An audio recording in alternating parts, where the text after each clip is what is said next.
Cześć, witam Was serdecznie. Dzisiaj postanowiłem pokazać Wam, jak wygląda mój dzień pracy jako nauczyciel. Praca nauczyciela jest zakłamywana przez media, zarobki są zakłamywane, więc postanowiłem dzisiaj pokazać prawdę, jak to naprawdę wygląda. Dzisiaj akurat jest dzień, kiedy mam tylko 2 szkoły, bo normalnie jeżdżę po 3 szkołach. Dzisiaj będzie też spotkanie z rodzicami. Także nie przedłużając, jest godzina 6:30, wyjeżdżam do pracy, jest zimno, więc odpalam samochód i jadę 20 km do pracy. W korkach czasami to mi zajmuje godzinę, a nawet ostatnio potrafiłem wracać 2 godziny do domu.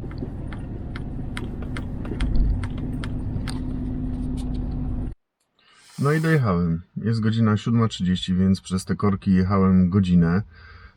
I tak jestem 15 minut do przodu, bo dzisiaj mojej córeczki nie wiozłem, się rozchorowała, nie wiozłem do przedszkola, a tak normalnie tutaj 10 minut, 5 minut od szkoły mam przedszkole, do której jej wożę i wtedy jadę do pracy, więc ona jeździ ze mną tą godzinę do pracy i później z powrotem to samo. Także dojechałem do pierwszej ze szkół, w której pracuję. Spędzę tu dzisiaj 3 godziny. Będę prowadził EDB, a później jadę do drugiej szkoły i będę prowadził informatykę. Tą szkołę bardzo lubię ze względu na to, że jest naprawdę super ludzka dyrekcja, a nie zawsze to się zgadza.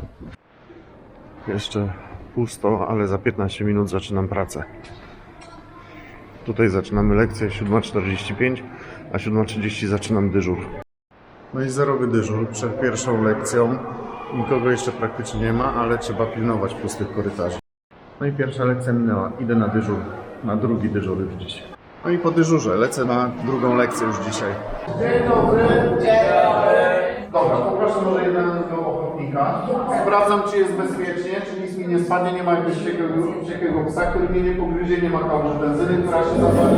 Moje bezpieczeństwo jest zawsze najważniejsze, bo jeżeli mi się coś stanie, to i tak nie pomogę, będą 2 ofiary. Jest bezpiecznie. Podchodzę do tej osoby. Obojętnie od której strony, tylko kobiety w ciąży na lewym boku wkładamy, tak? Ciąża to jest dla nas widoczny brzuch. Przejmujemy się, czy ona jest, czy nie. Jeżeli ma widoczny brzuszek, jest w ciąży na lewy boczek, tak? Inaczej nie ma znaczenia, na którym boku tą osobę położymy i co pół godziny powinniśmy, jeżeli pomoc nie przyjedzie, co pół godziny ją przekręcać, żeby nie doszło do jakichś odleżeń. Zastaliśmy taką osobę. Podchodzimy i teraz uwaga, najlepiej podejść w ten sposób, że własną nogą będziemy zasłonięci. My nie wiemy, czy ta osoba jest pijana, nie wiemy, czy ona brała jakieś narkotyki, nie wiemy, czy ona jest trzeźwa, nie? Więc robię sobie ze własnej nogi osłonę. I wtedy teraz sprawdzę. Halo, proszę pana, coś się stało? Halo? Nie reaguje. Gdyby w tym momencie on się okazał, że jest pijany, naćpany i chciał mi przywalić, no to najwyżej uderzy ręką w nogę czy coś. Nie zapomnę to za bardzo. A w razie czego jestem na tej nodze, więc mogę szybko odskoczyć, nie? Więc jest bezpiecznie. Dbam o to bezpieczeństwo. Zasłaniam się nogą. Halo, proszę pana, coś się stało? Nie reaguje. Sprawdzam kontekst. Łapię czoło żółkła i delikatnie głowę do tyłu, żeby udrożnić drogi oddechowe. Spróbujcie sobie w ogóle tak oddychać. Jest bardzo ciężko jest oddychać. Jak weźmiecie głowę do tyłu, jest o wiele łatwiej. Udrażniamy drogi oddechowe tutaj. Częstym błędem jest podczas wypadku, że jeżeli gościu leży, oddycha, czeka na karetkę, biorą jakiś plecak, podkładają mu pod głowę. To jest najgorsze, co możecie zrobić. Zamykacie drogi oddechowe. Udrażniamy drogi oddechowe. To jest udrożnienie dróg oddechowych. Nachylam się, 10 sekund, słyszę, czuję na policzku, słyszę na uchu i widzę kartę piersiową. 10 sekund, raz, dwa. Mogę rękę na brzuchu położyć, bo jeżeli jest wiatr, mogę nie usłyszeć, ten wiatr będzie tutaj hulał, tak? Jest zimno, mogę nie poczuć tego oddechu. Jak położę klatkę, będę obserwował, to na pewno którymś zmysłem zobaczę. 10 sekund. W ciągu tych 10 sekund przynajmniej 2 oddechy muszę przyjąć. Jeżeli nie ma 2, jest 1 czy coś takiego, przyjmuję, że nie oddycha. Bo jeden oddech to może być tak zwany oddech agonalny. On sobie mógł tu leżeć. Ja go teraz ruszyłem, na przykład przykręciłem, żeby sprawdzić i to powietrze, które miało w płucach, wyleciało. I ja to usłyszałem. To jeden oddech się nie liczy. On mógł nie żyć już. To jest powietrze, które wyleciało z płuc, tak zwany oddech agonalny. Muszą być przynajmniej 2 do 5 oddechów przeważnie się zabiera w 10 sekundach. Nie więcej, żeby nie tracić czasu, bo ma tylko 10 sekund, jakby nie oddychał. Przepraszam, ma tylko 4 minuty, jakby nie oddychał życia, nie? Dopóki mózg nie umrze, więc nie tracimy tego czasu. 10 sekund oddycha. Przyjmujemy dzisiaj, że oddycha. Ta lepsza wersja. Więc rękę Układamy go w pozycję boczną. Rękę bliżej mnie, ręka, która jest dalej, idzie na policzek i trzymam tą rękę tutaj. Trzymam tą rękę, bo jeżeli opuszczę, on jest wiotki, to ta ręka opadnie. Więc nie róbcie tego błędu, trzymamy rękę. Trzymam rękę, łapię za nogę, która jest dalej ode mnie, albo pod nogę, albo za spodnie, jak jest wygodnie, ale ty jesteś wiotki. On jest wiotki, więc ta noga będzie mu latać, łapię za nogę. I teraz wystarczy dosłownie, nawet jeżeli to jest duża, wielka osoba czy gruba, wystarczy dosłownie zrobić coś takiego. O, ale poszedł. Tak. Czyli asekuruję, jednocześnie trzymam tu, żeby głową nie przywalił, to sobie tu trzymam go. Poprawiam głowę trochę, żeby udrożnić drogi oddechowe, czyli głowę do tyłu lekko daję, delikatnie, bo może być uszkodzony kręgosłup. Poprawiam pozycję, żeby się nie przykręcił na plecy. Dzwonię po karetkę. Sprawdzam jeszcze, czy oddycha na pewno po przekręceniu. Dzwonię po karetkę. I teraz, w zależności od tego, kiedy karetka przyjdzie, co 2 minuty przynajmniej, maksymalnie, to minutę, 2, najlepiej, częściej to lepiej, sprawdzam, czy jeszcze oddycha. Oddycham. No i tak siedzę 3 minuty, czekam na karetkę, kontroluję. Jeżeli by się coś zmieniło, jeżeli w tym czasie by przestał oddychać, oczywiście go przekręcam na plecy i zaczynam RKO, resuscytację krążeniowo-oddechową, o której będziemy sobie jeszcze mówić i ćwiczyć na fantomach. Czekam do przyjazdu karetki. Co pół godziny obracam go na drugi bok, jeżeli to jest gdzieś, gdzie karetka jeszcze nie zdążyła dojechać. Jeżeli on teraz wymiotuje, poleci to na ziemię, nic mu się nie stanie. Język nie zadławi się. No i druga lekcja za nami. Teraz czas na trzecią lekcję, a później lecę do drugiej szkoły. Więc podwójne zabezpieczenie. Nogą powinniśmy sobie zasłonić. Halo? Proszę pana, coś się stało? Halo? No i minęła trzecia lekcja. Jak widzieliście, dzisiaj mam tematy z pierwszej pomocy przedmedycznej i dzisiaj pokazywałem pozycję boczną ustaloną. Koniec. Zwijam swój koc, bo oczywiście nauczyciel musi materiały swoje przynosić. I jadę dalej, do drugiej szkoły teraz. Także lecę dalej. Jadę teraz do drugiej szkoły, w której pracuję.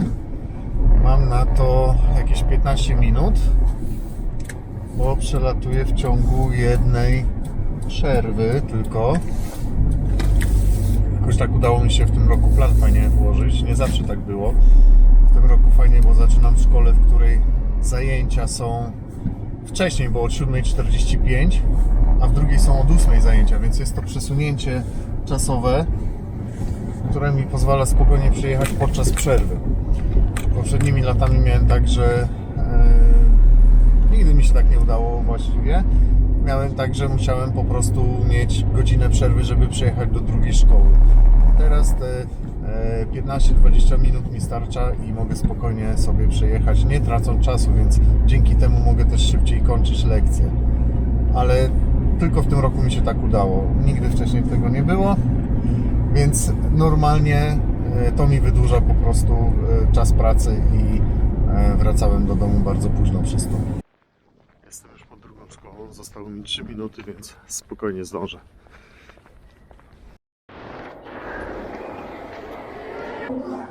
Mieliśmy tydzień temu wstęp do C++, poniżej pierwsze zadanie C++, które tam umieściłem.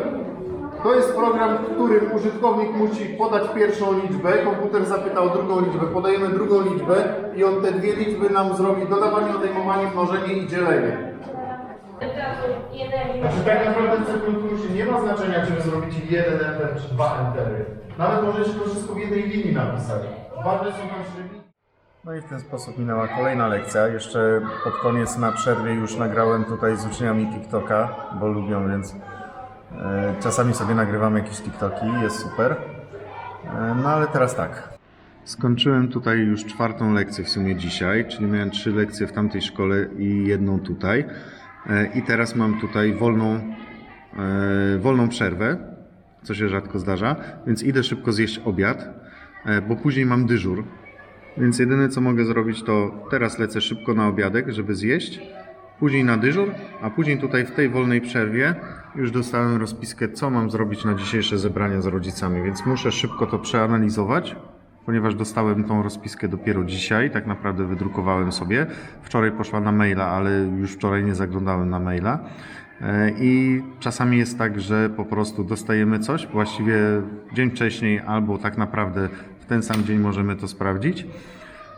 I na zebranie musimy już to omówić. Problem może być taki, że jeszcze nie wiemy coś, bo jest coś nowego do omówienia. Tak naprawdę nie zagłębialiśmy się w to, że zostajemy rzuceni na głęboką wodę, rodzice zadają pytania i teraz my świecimy oczami, bo nie wiemy jak odpowiedzieć, nie znamy szczegółów i dziwna sytuacja, więc tak też tracimy tutaj trochę autorytetu, bo mówimy coś, o czym czasami nie wiemy.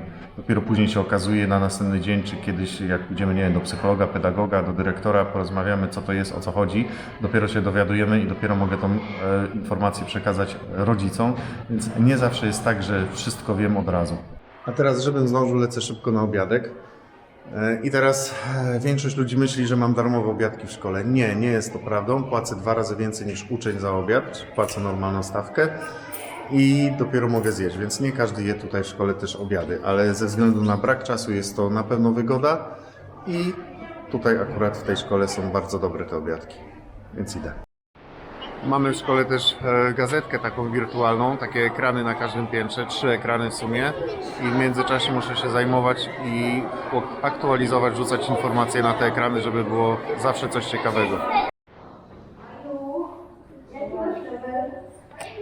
Właśnie, no widziałam ten Kawałek z waszych prac. Patrz, udało się! Udało się!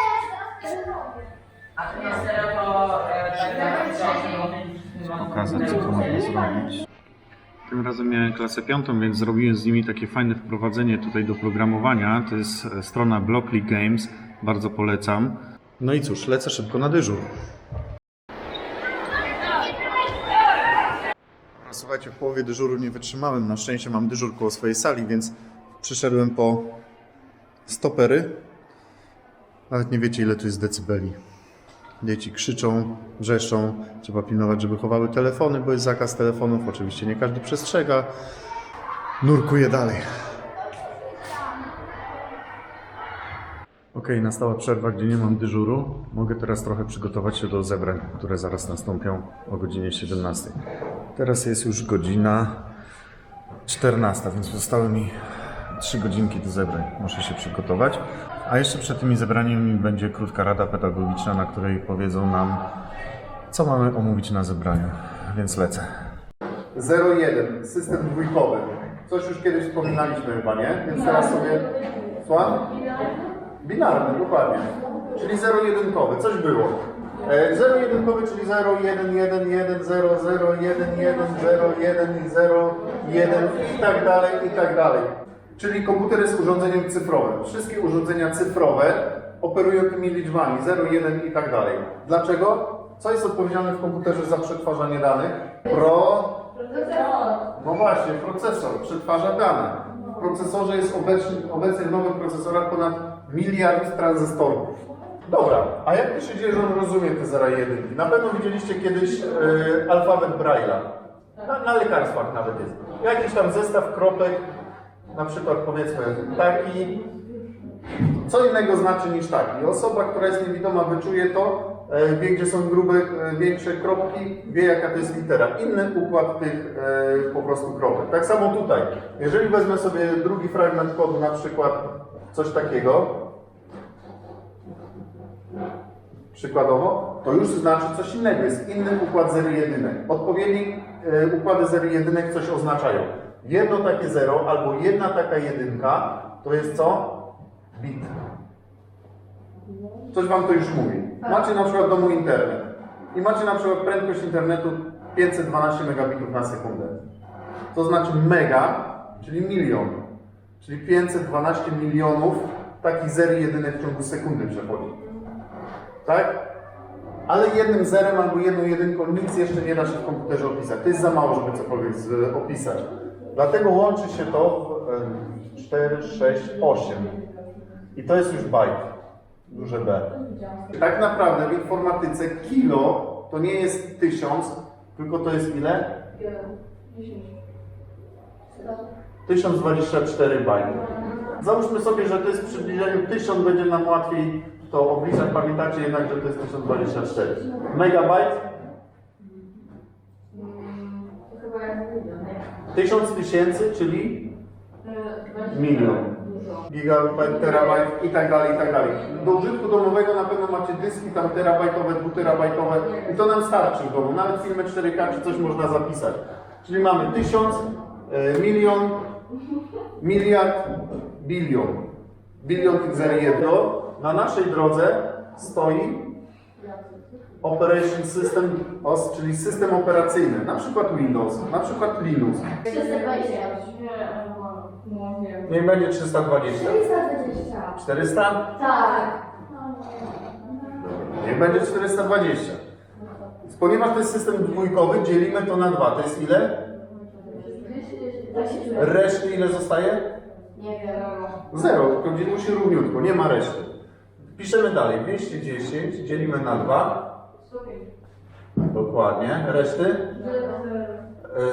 105 dzielimy na 2. Nie wiem, 52. A.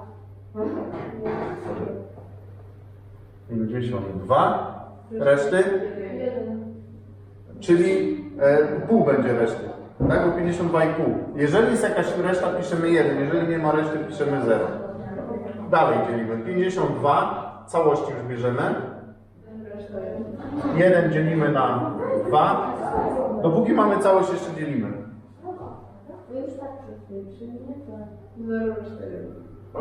I teraz to, co tutaj stworzyliśmy, pisane od dołu do góry, to jest nasz system liczbowy.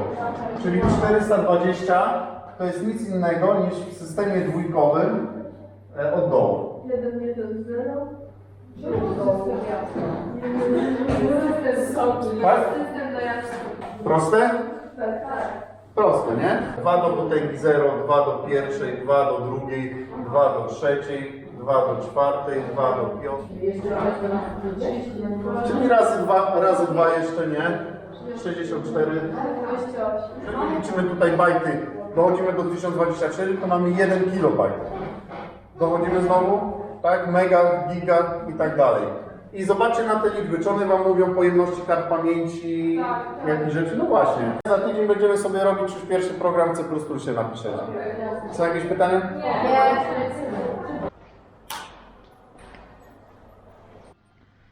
Także słuchajcie, prawie wszystko już przygotowałem. Udało mi się to szybko zrobić.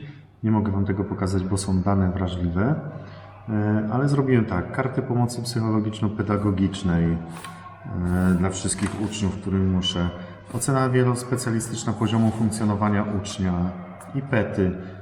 To już wszystko jest przygotowane, więc rodzice mi to podpiszą. Mam nadzieję, jak się stawią. Najlepiej jak się nie stawią, to jest moja odpowiedzialność, żeby ich jakoś wyszukać, znaleźć i skutecznie zdobyć ich podpis. To jest najlepsze. No i takie drobne tam jakieś papierki na zebranie, jak lista obecności. Przygotowałem sobie już sprawozdanie do podpisania, bo któryś rodzic mi musi podpisać, że ja to wszystko omówiłem, żeby ktoś mi później nie zarzucił, że o czymś zapomniałem. Także wszystko jest na papierze, rodzic mi to podpisze i wtedy będę miał dopiero tak zwany dupochron, że nikt mi nie zarzuci, że czegoś nie zrobiłem. Także generalnie nauczyciel nigdy już nie ma racji, zawsze kłamie, wszystko muszę podpierać papierem, zabezpieczać się, podpisać, bo jeżeli czegoś nie zrobię, zapomnę jakiegoś głupiego podpisu, daty czy czegokolwiek, to ktoś mi może zarzucić, że czegoś nie zrobiłem. Więc nie jest to takie do końca fajne z tymi papierami. Właściwie uwielbiam tą robotę, kocham pracę z dziećmi, lubię interakcje, lubię się nawet z nimi wygłupiać, jak jest na to czas, ale papierki i zebrania z rodzicami, zwłaszcza w tych czasach, kiedy są bardzo roszczeniowi ludzie, to jest to, co mnie zniechęca do tej pracy i sprawia, że człowiek wypala się zawodowo i choćby umiał tańczyć na lekcji i pokazywać dzieciom fajne rzeczy, to tego nie przeskoczy i naprawdę to męczy. No, a za 10 minut będzie rada pedagogiczna, dopowiedzą nam jeszcze, co mamy powiedzieć rodzicom. Także niektórych rzeczy dowiem się 10 minut przed zebraniem i będę musiał wiedzieć, świecić oczami. No mam nadzieję, że tak nie będzie, ale często tak było. Oczywiście w żaden sposób nie chcę narzekać na dyrekcję, bo i w tej szkole mam naprawdę spoko dyrekcję. To są najlepsze szkoły, w których pracowałem, gdzie dyrekcja jakoś liczy się z nauczycielem. Ale wiem, że oni mają bardzo dużo na głowie, mają sami takie terminy, że sami dowiadują się gdzieś z kuratorium oświaty na ostatnią chwilę i pewnych rzeczy nie przeskoczą, a przez co jak oni się późno dowiedzą i nam późno przekażą, to my też świecimy oczami później i sami nie wiemy, co mamy zrobić, więc nie jest niestety w oświecie wszystko tak jasne, jak powinno być. I jesteśmy zależni od tego, co sobie wymyśli jakiś minister edukacji, który wymyśla kompletne bzdury, jak wiecie. No i od kuratoriów oświaty, które ostatnio są bardzo upolitycznione i podlegają właśnie rządzącym. No i tyle, nie będę już więcej mówił. Okej, zostało mi 10 minut, więc spróbuję zdążyć jeszcze kupić bilety na spektakl dla mojej klasy.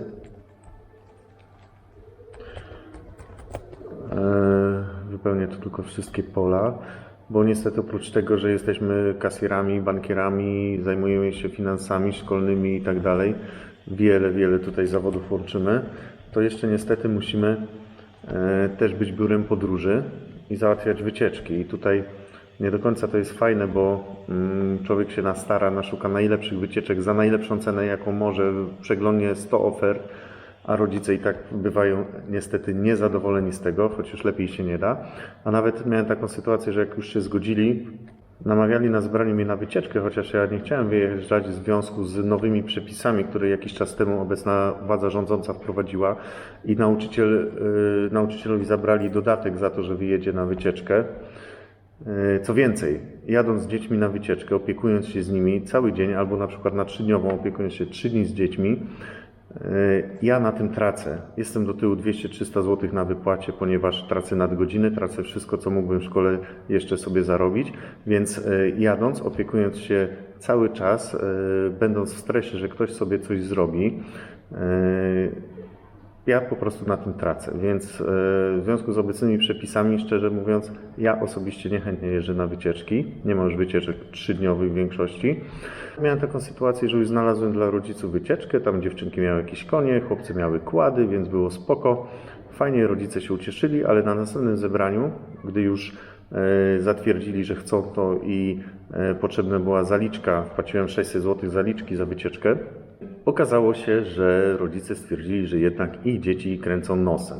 No oczywiście trochę się już zdenerwowałem wtedy i się zapytałem rodziców, czy to oni rządzą dziećmi, czy dzieci rządzą nimi. No ale nie było gadania, oni powiedzieli, że jak mają dzieciom się nie podobać, to nie jadą. Chociaż z doświadczenia wiem, że wszystkie te wycieczki do agroturystyk, do takich rzeczy bardzo się podobają dzieciom. Nawet jak nie chcą, to później zadowolone wracają, więc pamiętajcie o tym. Tak czy inaczej zrezygnowali. Ja do tej firmy napisałem, że rodzice zrezygnowali, że proszę o zwrot pieniążków i nie chcieli mi oddać, bo oni już zakupili kiełbaski na ognisko. Oczywiście rozumiem to, że zakupili kiełbaski na ognisko, jednak ja tu jestem tylko pośrednikiem. Ja nic na tym nie zarobiłem ani grosza, ja tylko zaryzykowałem, że mogę stracić. I poprosiłem o zwrot tych pieniędzy, a oni sobie po prostu kiełbaski mogą z inną grupą na ognisku też usmażyć i nie stracą nic na tym. To oni stwierdzili, że mi nie będą dawać zaliczki, no bo to było w umowie i na stronie jest napisane, że jest zaliczka. I teraz jeden myk. Nie każdy wie, a warto to wiedzieć, że jest różnica między zaliczką a zadatkiem. Zaliczkę muszą zwrócić mi. Zadatku nie. A ponieważ było napisane na stronie, że to jest zaliczka, zrobiłem screena, dobrze, że zdążyłem zrobić tego screena, wysłałem im, że jest napisane zaliczka, w związku z obecną sytuacją prawną są mi zobowiązani oddać pieniążki.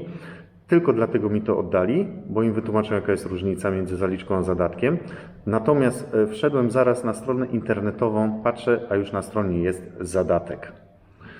Także no było już ciepło, prawie 600 zł straciłem przez to, że coś rodzicom się nie spodobało, więc nie dziwcie się też nauczycielom, że nie chcą jeździć na wycieczkę. Gdy pojadą, mają pełny obowiązek, pełną odpowiedzialność wszystkiego, natomiast tracą na tym pieniądze i niejednokrotnie jeszcze ryzykują, że stracą jeszcze więcej. Także tyle, dobra. Zaczyna się rada przed zebraniem, lecę. Okej, rada zaliczona, dostałem komplet materiałów, wiem wszystko, co już mam przekazać rodzicom. Mam nadzieję, że pójdzie sprawnie, bo to nie jest nic przyjemnego siedzieć. Jednak nawet jak pójdzie mi sprawnie i szybko, to i tak będę musiał siedzieć tutaj do 19, bo być może jakiś rodzic będzie coś chciał ode mnie i muszę tu być. No i teraz jeszcze taka ciekawostka, nie wiem, czy każdy sobie z tego zdaje sprawę. Ja i inni nauczyciele musimy tu być na zebraniach o 17 godzinie, niektóre szkoły nawet robią później. Wytłumaczenie jest takie, że przecież rodzice muszą zdążyć po pracy przyjechać. Okej, ja to rozumiem, świetnie. Tylko że jak ja potrzebuję czegoś na przykład z urzędu, to nikt inny w żadnej pracy nie czeka na nikogo, bo ktoś inny musi z pracy przyjechać. Ja na przykład kupiłem motocykl sobie, chciałem go przerejestrować na siebie, nie mogłem tego zrobić przez pół roku, ponieważ kończę w takich godzinach, nawet jak to już jest 15 godzina, zanim dojadę do domu i pojadę do urzędu, urząd jest już zamknięty. Nie miałem możliwości. Narażałem się na to, że nawet zapłacę karę, bo według nowych przepisów mam miesiąc czasu na przerejestrowanie pojazdu, na podpisanie umowy kupna-sprzedaży, więc nie mogłem tego zrobić, nie miałem fizycznej możliwości, musiałbym, nie wiem, zachorować gdzieś na L4 i wtedy w trakcie choroby pojechać. Nie ma takiej możliwości. Więc to jest też taki jeden mały minusik w tym zawodzie, że po prostu no, my musimy zostać, tak? Nikt inny nie musi. Oczywiście to nie jest tak, że są tylko minusy tego zawodu, ja Wam tylko mówię o tym, jak to naprawdę wygląda. Dla mnie największym takim plusem tego zawodu jest to, że jednak są ferie, są wakacje, teoretycznie wolne, praktycznie no prawie że wolne, ale jednak są, mogę je zaplanować trochę dłużej, mogę spędzić ze swoją córeczką czas i to jest dla mnie mega ważne i dlatego tylko jeszcze siedzę w tym zawodzie, chociaż tak jak mówiłem, kocham tą pracę, to zarobki, dokumenty, obowiązki, nie wiem, czy by nie przewyższyły tej mojej miłości do tej pracy.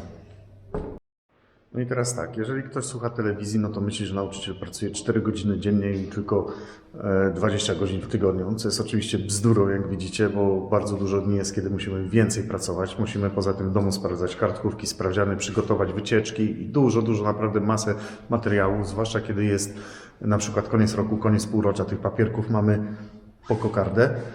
To tak czy inaczej dochodzi godzina 17, więc już jestem 9 godzinę w pracy i dopiero będę zaczynał zaraz zebrania. 18:10 skończyłem zebranie. Dostałem tutaj jeszcze od rodziców nową opinię z poradni psychologiczno-pedagogicznej, więc teraz do niej będę musiał zrobić nową kartę pomocy psychologiczno-pedagogicznej, wklepać to do dziennika elektronicznego, zapytać się pedagoga szkolnego, czy jakieś zajęcia korekcyjno-kompensacyjne uda się tutaj gdzieś wcisnąć, więc doszła kolejna robota, którą muszę zrobić. Dobra, co mogę, to jeszcze posiedzę, zrobię, bo i tak do 19 godziny przynajmniej muszę tutaj siedzieć.